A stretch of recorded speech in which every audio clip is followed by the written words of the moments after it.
Vice, Ganda at Vic Soto, may nakatagong pasabog nga ba? Mainit na pinag-uusapan ngayon sa social media ang nakakagulat na palitan ng mensahe ni na Vice Ganda at Vic Soto na naganap sa closing spiels ng kani-kanilang noon time shows.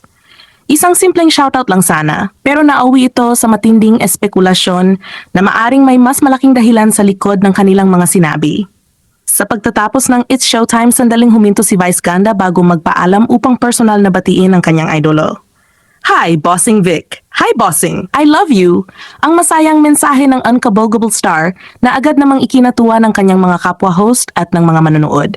Hindi rin nagtagal at sinagot ni Vic Soto ang naturang pagbati sa pagtatapos naman ng Eat Bulaga. May bumati sa akin kanina. What's up, Vice? Mag-usap tayo, ha?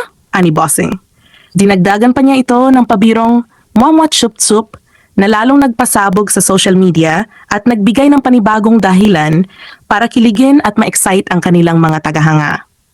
Dahil sa naging palitan ng mensahe ng dalawang comedy icons, mabilis na kumalat ang iba't ibang haka-haka online.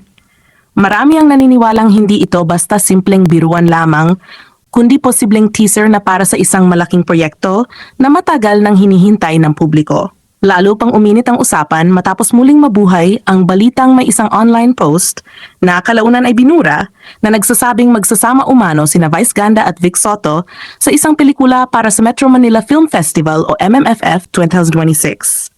Bagamat wala itong opisyal na kumpirmasyon, maraming netizens ang naniniwalang may katotohanan ang kumakalat na balita.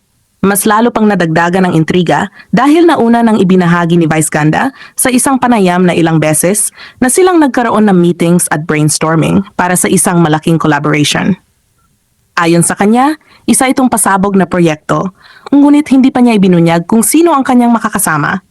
Dahil dito, marami ang nagdudugtong ng mga pangyayari at naniniwalang si Vic Soto nga ang tinutukoy ng komedyante. Sa kasalukuyan, wala pa ring opisyal na pahayag sina Vice Ganda at Vic Soto tungkol sa tunay na estado ng usap-usapang ito.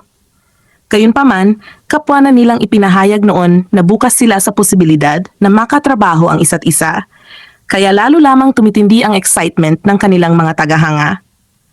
Totoo na nga ba ang pinakaabangang pagsasama ng dalawang pinakamalaking pangalan sa comedy?